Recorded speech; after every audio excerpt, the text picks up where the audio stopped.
तुम्ही त्र्यंबकेश्वर जाऊन विधी करा. त्रिपिंडी श्राद्ध वगैरे सगळं करा, काळ सपळे बोलून आम्ही ते केलं. कळलं का? त्याच्यानंतर घरी आलो डोंबिवलीला, महाराज ठाण्याला जायची श्रीराम सोसायटीमध्ये. तेव्हा मी त्यांना भेटायला गेलो. त्यांना सांगितलं की महाराज आम्ही असं असं करून आलो म्हणून.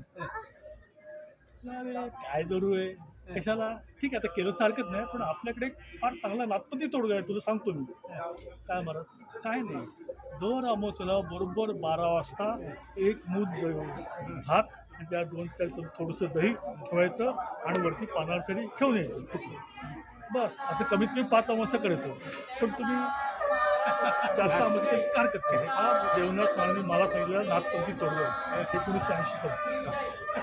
मी सगळ्यांना सांगतो तो आणि सगळ्यांचं भलं म्हणून सांगतो, सगळ्यांचं कल्याण झालं पाहिजे, येणार आहे.